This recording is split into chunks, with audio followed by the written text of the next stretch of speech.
Hello, everybody, and welcome to Taking Control, the ADHD podcast on rashpixel.fm. I'm Pete Wright, and right over there is Nikki Kinzer. Hello, Pete Wright. I'm very excited about our conversation today, Nikki Kinzer. I'm very excited because we have a return guest, dare I say, friend of the show, joining us to talk about a very special event. We're going to be talking about women and ADHD, and it's the ADHD Women's Palooza time. Yay! It's really great. Our guest, Linda Roggli, is back. She's an award-winning author and founder of the ADDiva Network, supporting women who are 40 and better. And now that I'm significantly 40 and better, I feel like I need to say that. I need to shout that out loud. She's also one of the founders of the ADHD Women's Palooza, an online conversation with the world's top ADHD women experts that attracts thousands of women worldwide. She's a certified ADHD coach and opens the door to transformation for ADHD women through private groups and coaching and women's retreats. And she is the perfect guest for us today. Linda, welcome to the show. Oh, thank you. I'm so glad I'm the perfect guest because you know I'm the only guest, but that's like saying I'm your the list is long and distinguished. Come on. Whatever. Catch us up on women and ADHD. Shall we start there before we talk about the Palooza? Is that a good way to do this? Okay. I think that's a wonderful way to do that. Let's start there. Why don't you catch us up on, you are constantly working and researching women and ADHD. What are you learning from where we were this time last year? I have to tell you that just this morning, I was on the phone with a woman I met at the APSARD conference, which is a very strange acronym for the people who are professionals like the PhDs and the PsyDs and the psychologists and all that kind of stuff, and the MDs who are doing the cutting edge research in ADHD. And of course, it's not just about women, but I happened to sit down next to her. There are no coincidences. And she's a board member, and she is doing amazing research about women and hormones and women and sleep with ADHD. And all those connections. And I just was on the phone with her today. She is in the Netherlands. She lives in The Hague, and her clinic is in The Hague. And we just had an amazing conversation about the fact that I think we all know that no, I shouldn't say that. Let's not assume anything here. Estrogen and ADHD have a huge component in common, and that is neurotransmitters and dopamine. So when your estrogen goes down, which it does right before your period, right after you give birth and during menopause or perimenopause, your ADHD gets worse because estrogen kind of acts as a conduit, if you will. It's a helper, if you will, a helper hormone for those neurotransmitters, especially dopamine. And what this woman did, her name is Sandra Coy, and I have invited her as a last-minute speaker on the Palooza, since we're going to talk about the Palooza later, because what she has to say is so important. So she actually talked to women in the Netherlands, and I think she actually presented this in Paris, as a matter of fact, about what do you want to know about ADHD so she can guide her research. And what they wanted to know was, why am I so moody right before my periods? Why does my ADHD get worse right before my periods, or, right after I've given childbirth, but especially at menopause, which is when a lot of women are diagnosed, because your hormones kind of go crazy and the estrogen kind of creeps down and down and down in segments, if you will. And suddenly it's kind of essentially gone, not completely, but and all of a sudden our ADHD is like, oh my God, where did my brain go? I can't put two words together and form a sentence. And that was kind of how it was for me. So what Sandra says, or Dr. Coy says, is that hormones play a huge difference. And she is actually creating a worldwide research project. And she's trying to get funding for it. And I'm not supposed to tell you the name of the funding thing because the English site's not up. But in case you happen to be Dutch, the Dutch site is up. It's ADHDfund.com. And you can donate so that we can actually have this research. She pitched it to the government, the Dutch government, and they turned her down because they're interested in other things right now. Their focus is other things. Our focus, however, is this very thing. So what she says is that, so she gave me lots of statistics, and you can hear more about those on the Palooza because we're recording a session and we're going to be with her because we have to pre-record that one because it's such different time zones. So what she said is that there are three things that we can do about it, because that's what I was interested in. How do we fix this, right? She said, number one is that antidepressants actually help. So sometimes she will actually give women antidepressants just for 2 weeks. And if you know anything about taking antidepressants, which you do if you've ever been depressed and you've been on medication, most antidepressants supposedly take 2 weeks to kick in, right? At least. She says that in this context, just for mood up, just for that little boost in mood, an SSRI or another antidepressant can actually take effect fairly quickly. So she will put one of her clients or patients on it for just 2 weeks. So number one, you can take antidepressants. Number two, you could actually also increase, if ADHD symptoms are the issue and not mood regulation, you can actually increase the dose of your medication. So increasing the stimulant medication just a little bit may help. So my point is that if you have ADHD and if you are still having periods, you may be having this monthly kind of dip in estrogen and increase in ADHD symptoms. And if you are over 40 and better, as I like to call them, and sometimes even a little before 40, because what they call perimenopause, para meaning premenopause, if you will, you may even start perimenopause as early as in your mid-30s. And of course, if you've had a hysterectomy, you go into menopause instantly, especially if they've removed your ovaries and all that kind of stuff. So the most obvious suggestion is to add some estrogen into your life, right? Add some estrogen back into your life. And there are many women, particularly those who have had hysterectomies that have had something to do with hormone and estrogen related issues, aren't allowed to take that. So that's why those other two suggestions are wonderful for them. But if, like me, and believe me, I'm not a doctor, and this is only my anecdotal information, I started, after much discussion with my doctor, I did start taking estrogen, using estrogen, just a little patch, not a pill, but a patch. And that actually smoothed it out. So she actually, Dr. Coy also suggests using birth control pills. So if you are still, obviously not if you want to get pregnant, of course, but if you are still in childbearing years and still having periods, regular periods, that's an option. My doctor put me on low dose birth control pills, even though I wasn't really worried about birth control at that point necessarily, but I guess I should always be worried about that. If you're having sex, you need to be worried about that. But nonetheless, this is going to be a fascinating conversation on replay, right? Fascinating. Hey, we ought to jump into the intimacy too. That's so right. Bottom line is that there is they don't call it estrogen replacement. They call it HT, hormone therapy these days. Mm. So it's not for everybody, but keep in mind that's not the only piece that you can work on here. It's hormones, estrogen in particular. It's antidepressants, and it's also potentially increasing your stimulant medication. So is that enough of an entree into all of this? I have a question just to clarify something real quick.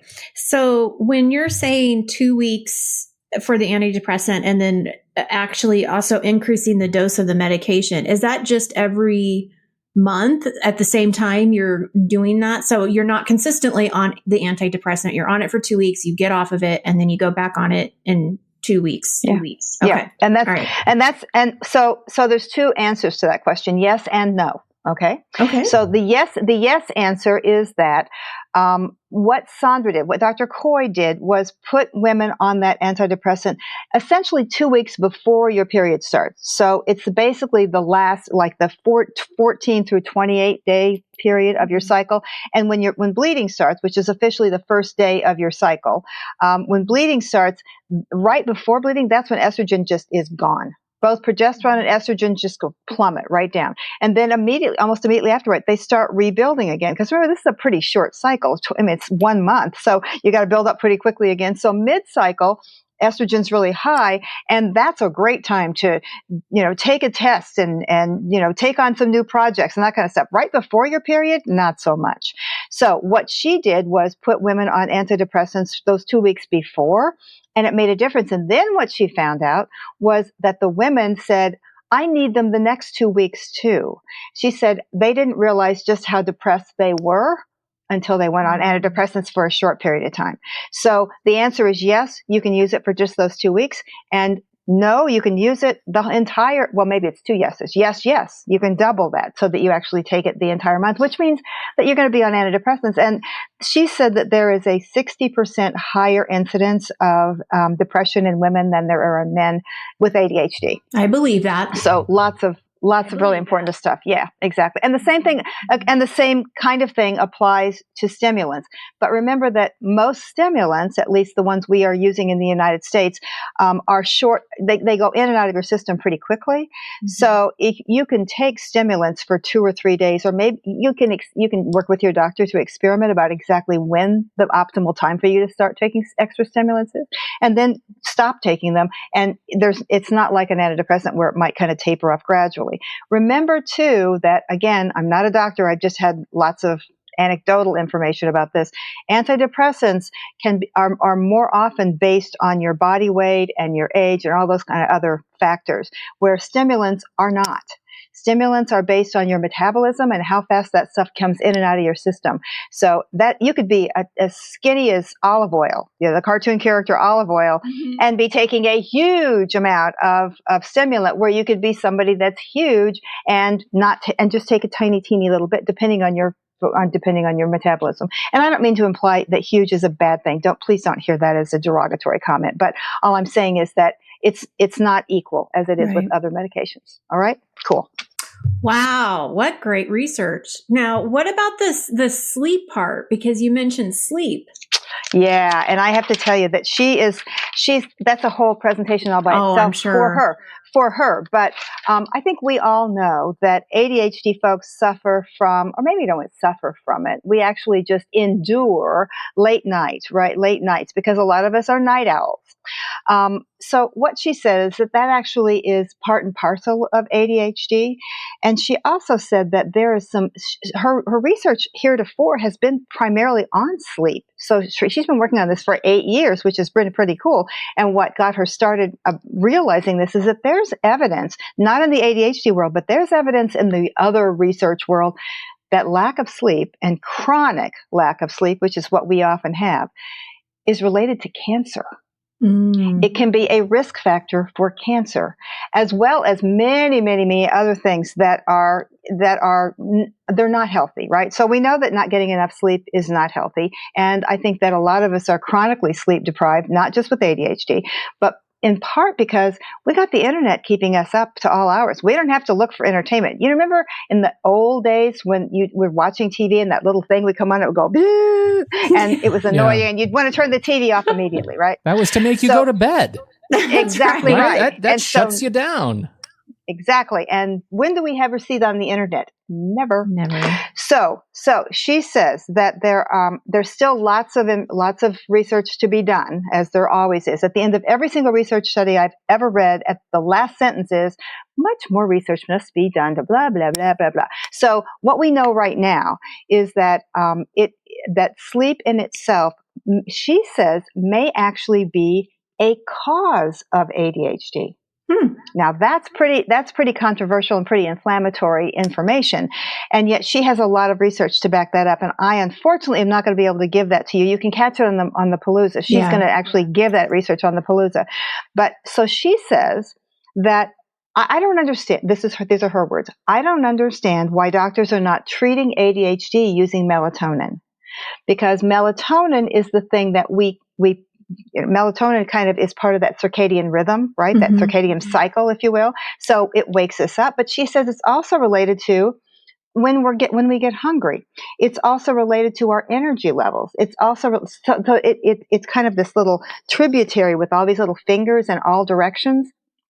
And I know that when I went to Europe many years ago, melatonin was considered not a controlled substance, but it was not dispensed at your local pharmacy over the counter. You had to have a prescription for melatonin. So I had to have a special bottle with my melatonin that said that I was okay to take it, because they could have confiscated it if I didn't have a prescription. Interesting. But yeah, isn't that cool? Well, whatever. Cool. Is it cool? Isn't it cool? I'm trucking controlled substances across Europe. Yeah, exactly, but baby. I have How about that? Exactly, right.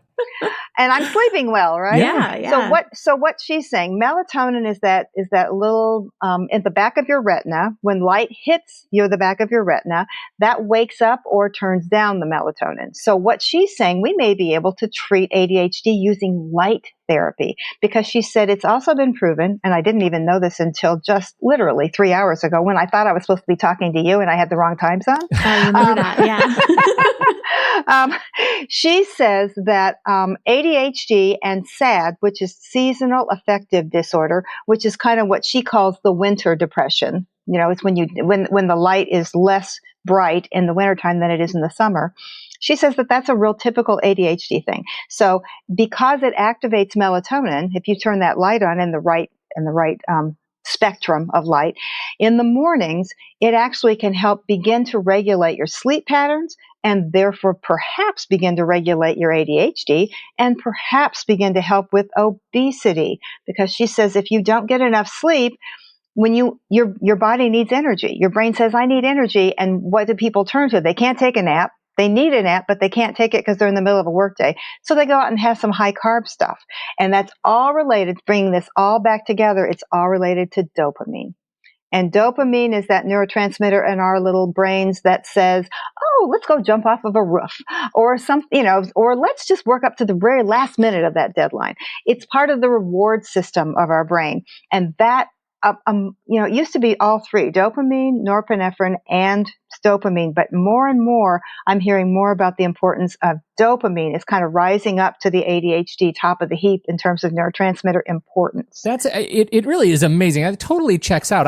When I was really struggling with my health a couple of years ago, that was one of the very first things that my physician did was to check sleep. Like, how are you sleeping? It's because, as you say, it was related directly to weight gain. It was related directly to energy, and as a result, they put me on melatonin and some other things.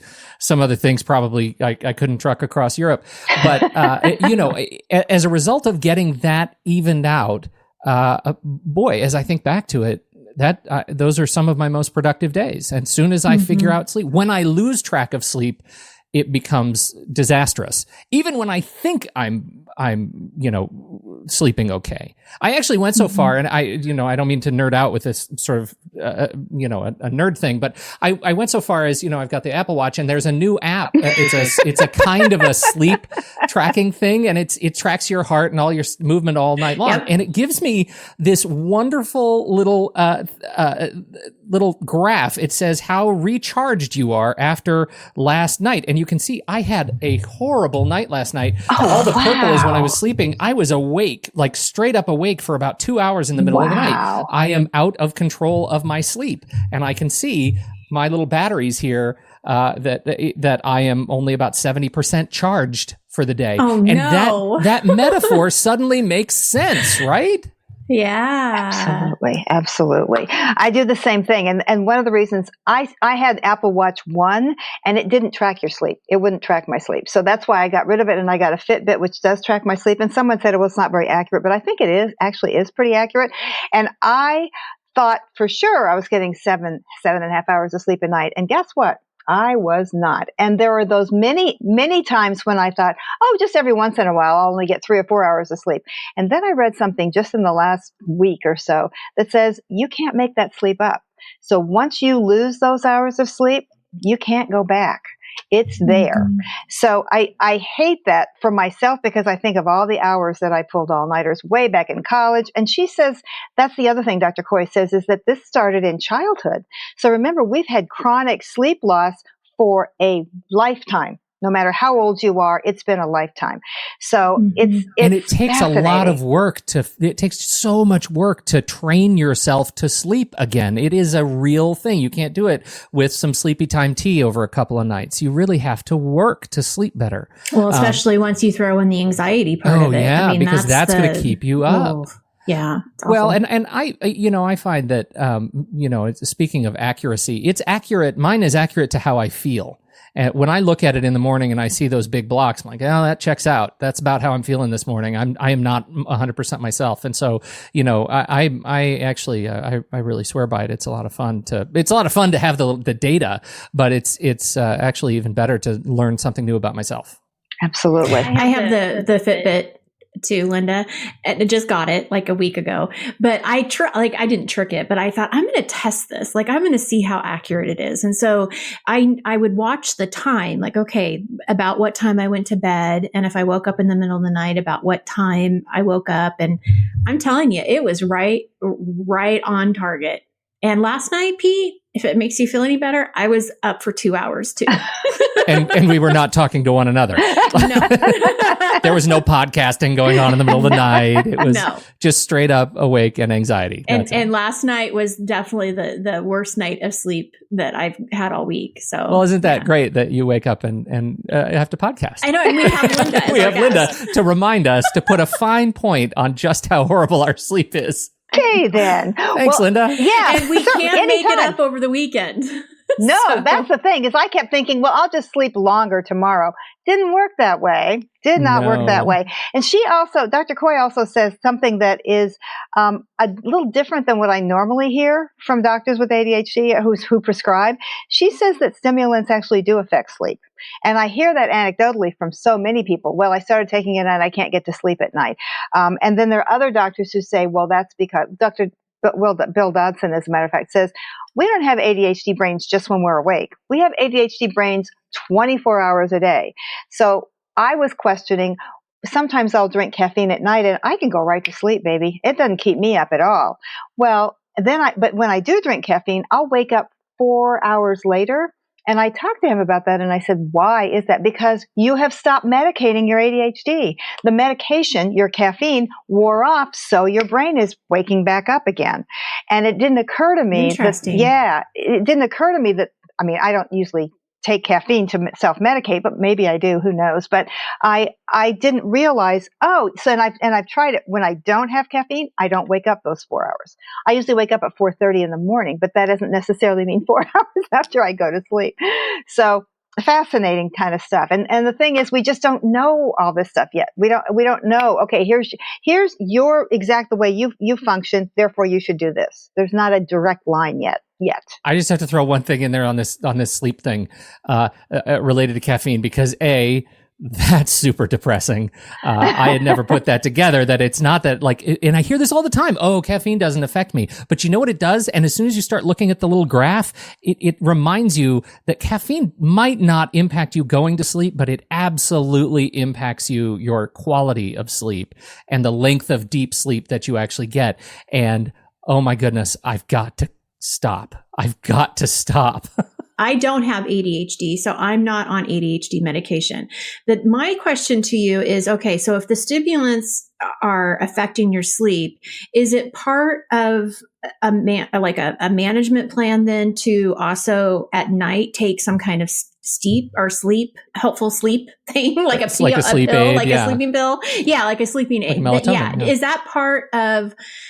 Or I'm not even thinking melatonin. I know a lot of people will take like Ambien and things like that. I don't know. Is that part of what a doctor would do with someone with ADHD, or is that something they completely stay away from? Oh no, there are so many people who have been on Ambien far longer than is medically recommended. I have a friend who's been on Ambien for years, and it's supposed to be a short-term kind of thing, right? And the problem with, I was stunned when I found this out.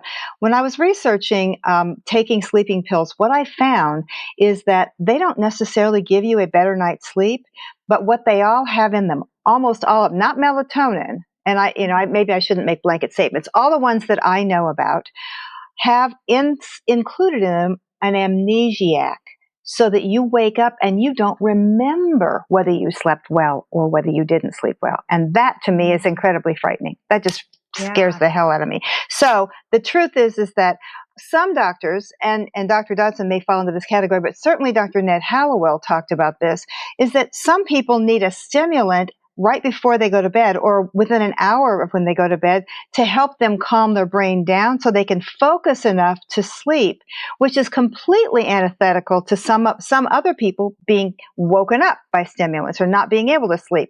So keep in mind, remember, the statistic that I heard which is far higher than I'd heard before. If you take every single descriptor from the DSM-5 and you match them in every combination and permutation, you have 116,000 potential types of ADHD. That's before you add in culture, gender, age, background, family history, all of the other things that are going, or even current anxiety-ridden things, like maybe you're going through a divorce, or maybe you're changing, any of those kind of things. That's before you add all those things in. So it does ring true for that psychologist up in, I think he in New York City, who said, if you've met one person with ADHD, you've met one person with ADHD, which means that we are so different that each one of these recommendations may work for 56,000 of those people, but might not work for you. Or they might work for 3 people and would work for 20,000 of people. I just have to say, this is off of medication, but I have a friend who thinks that her son might have ADHD, and she was asking me for ideas or, just thoughts. And I went back to her with a bunch of questions, and I was like, answer these questions for me first, and then I'll talk to you. And I know I kind of probably bombarded her, but it's just like you said with, aside from medication, it's also just working strategies. It's like, until I know how this affects him and what the relationship is with his teachers and all of that, it's like, it's hard to answer. You can't just give a blanket black and white statement. Try this and this will work. I mean, you just don't know. And it's especially hard because ADHD folks are impatient. They want it to be fixed now. And for us, it takes even longer, perhaps, than it does for other people to fine tune that perfect combination. And then for women, let's go back to hormones again. We could have that perfect combination. Estrogen declines, and then it's not the perfect combination again. So now we have to figure out what to do when the estrogen declines.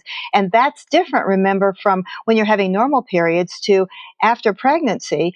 Estrogen drops after you stop nursing, and so you got really high estrogen during pregnancy, and then it goes, wow, because it's so high, it plummets dramatically. So how you deal with that, because that's usually only once or every 2 or 3 times in each lifetime. But then almost all of us who have had regular periods eventually end up in some kind of menopause, whether it's an early artificial menopause, but more likely a natural menopause, which can take 10 years to figure. And then you're bouncing all over the place. Kind of like there's a distinction or a parallel between the estrogen ups and downs that we have at menopause as to the ones that we have in adolescence when we're just beginning to start a period, just coming into puberty.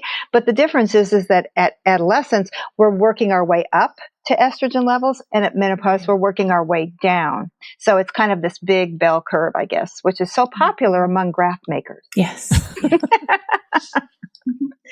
But Linda, why don't you kick us off and fill us in on the ADHD Women's Palooza this year? What do we have to look forward to?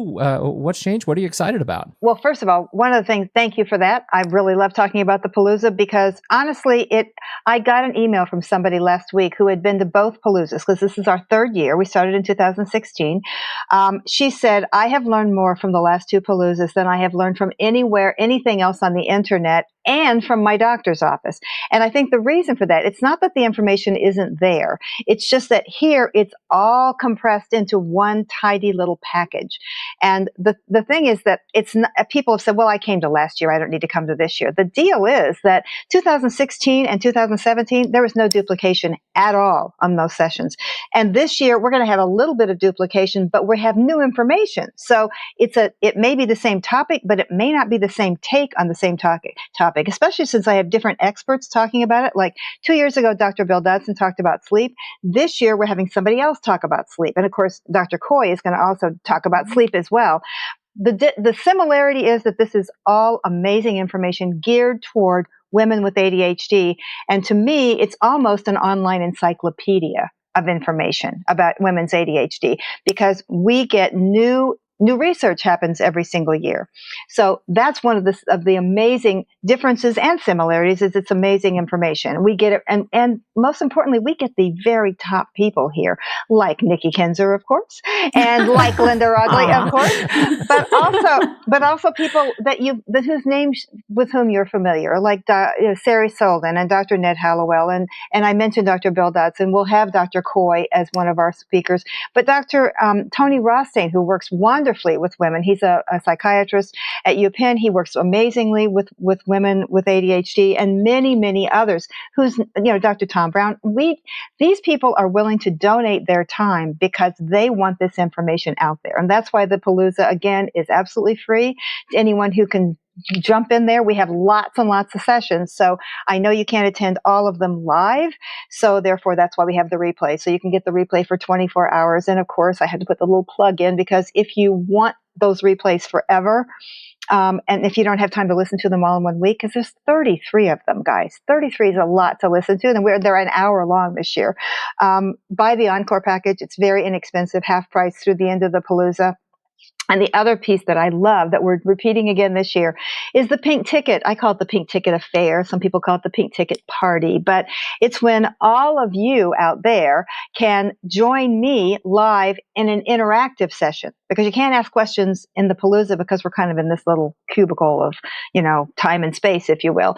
But at the pink ticket affair, everybody calls in and you can ask, some of our experts stop by. You can ask questions of me and all the experts. And the cool thing is that we take time to divide everybody into small groups, and we divide them into phone groups so that you can talk to each other. And as far as so cool. Well, as far as I'm concerned, it's just as important for women to talk to each other, because that does something remarkable for people. I mean, to me, the best thing is being in a support group or going to an in-person conference so you can sit and look into somebody's eyes and they get it. You don't have to wear your facade. You can take off the makeup and take off the mask.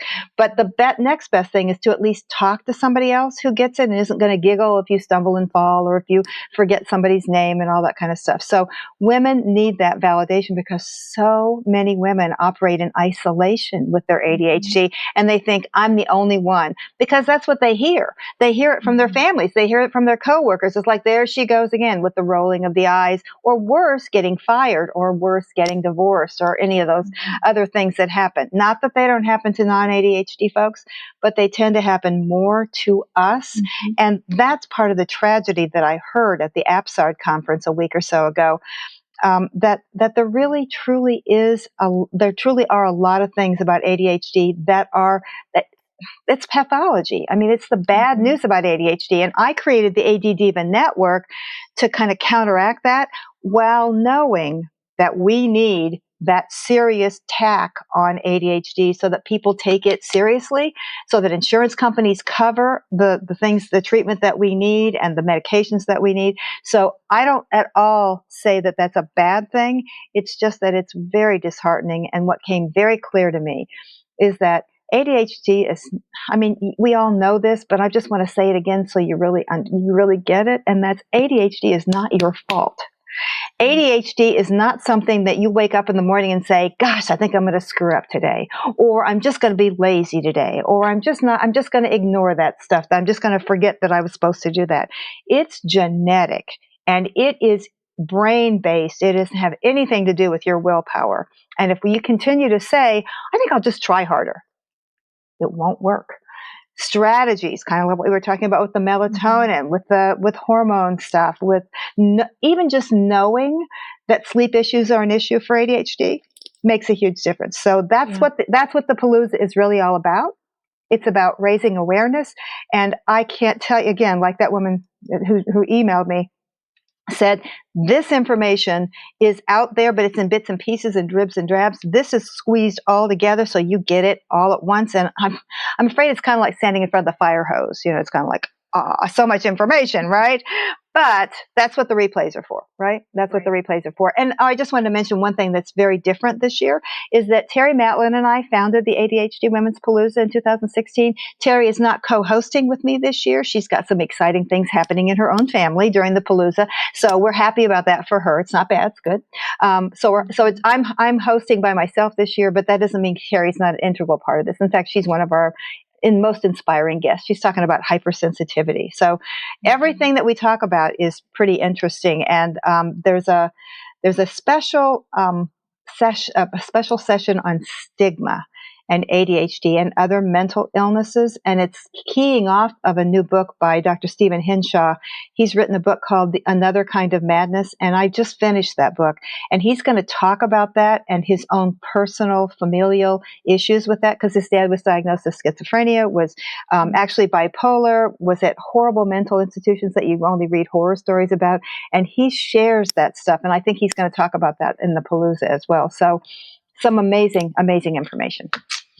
Well, and I have to say, Linda, I had probably at least 2 or 3 people last year that were current clients at the time joined the Palooza, and they came back and they were like, I want to share this with you, and I want to tell you that this is what I learned, and da da da. And then of course, which was nice, you did a great job, Nikki. But it was so nice to hear how much they were getting out of it. So I know from my own clientele too, they absolutely love it.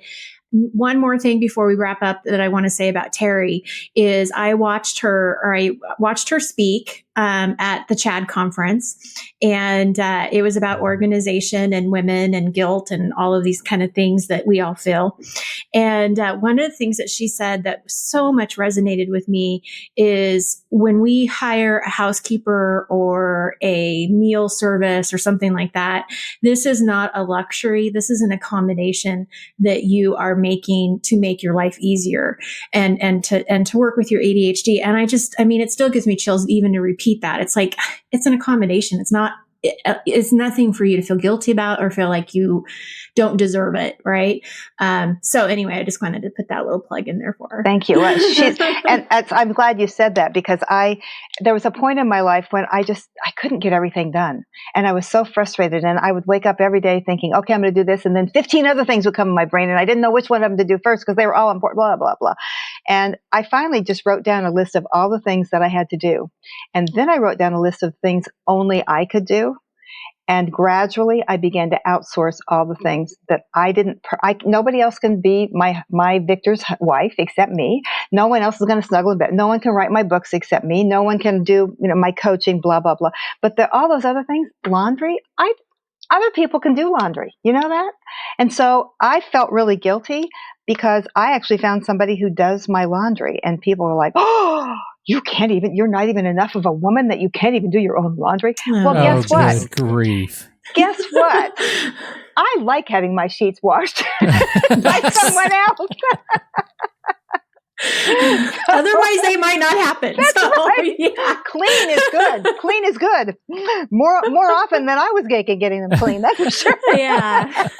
So thanks for mentioning that. I appreciate that. Terry is full of wisdom. That's full great. of wisdom. Awesome. Well, thank you for sharing the information about the Palooza. We'll have all of the information, right, Pete, on how to sign up on our website in the show notes. We have, and I have been doing a little tour of the website in the live stream. So it should look very familiar when you get there at ADHDpalooza.com. You can subscribe to get the Encore package or the pink ticket right there, and we'll have the links in the show notes. Perfect. Absolutely. Great. Yeah. And we're going to have Linda come back next week, right? Yes, ma'am. I do lots of answers to your questions. Hopefully, yes. I have answers. Hopefully. That's right. We have have our Q&A. It's coming up next week, and we can't wait for that because we got some great listener questions that we want to share and get Linda's take on. So until then, thank you so much, Linda Roggli. We sure appreciate your time today. We appreciate you. On behalf of the great Linda Roggli and Nikki Kinzer, I'm Pete Wright, and we'll catch you next week right here on Taking Control, the ADHD podcast.